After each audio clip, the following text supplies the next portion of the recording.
আবারও সাফল্য পেল মধুপুর থানার পুলিশ। গোপন খবরের ভিত্তিতে বুধবার গভীর রাতে মধুপুর ইলেকট্রিক অফিসে সংলগ্ন এলাকায় জঙ্গলের পাশে একটি মারুতি বোঝাই গাড়ি যার নম্বর TR03J0422 শুকনো গাঁজা ভর্তি করে কমলাসাগরের উদ্দেশ্যে যাচ্ছিল। এমন সময় গোপন খবরের ভিত্তিতে মধুপুর থানার পুলিশ এবং গোয়েন্দা বিভাগের কর্মীরা ওত পেতে বসে থেকে সেই গাড়িটিকে আটক করতে সক্ষম হয়, কিন্তু মুহূর্তের মধ্যে গাড়ি থেকে লাফ দিয়ে পালিয়ে যায় গাড়ি চালক।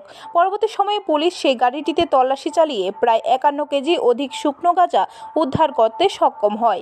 বাজার মূল্য প্রায় 5 লক্ষাধিক টাকা। তবে মধুপুর থানার ওসি দেবজিৎ চ্যাটার্জি জানান, গোপন খবরের ভিত্তিতে আমাদের এই সাফল্য। তবে চালককে গ্রেপ্তার করতে না পারলেও অতি দ্রুত গাড়ির নম্বর দিয়ে মামলা হাতে নিয়ে অবশ্যই গাড়ি চালক এবং শুকনো গাঁজার মালিককে গ্রেপ্তার করা সম্ভব হবে বলে তিনি আশা ব্যক্ত করেন। আমাদের মধুপুর থানা পুলিশ অফিসার এবং গোয়েন্দা বিভাগের দ্বারা একটি বিশেষ গোপন সংবাদের ভিত্তিতে অভিযান চালানো হয় এবং অভিযান চলাকালীন একটি মধুপুর অঞ্চলে একটি গ্রামের রাস্তার মধ্যে একটি গাড়িকে আমরা লক্ষ্য করি।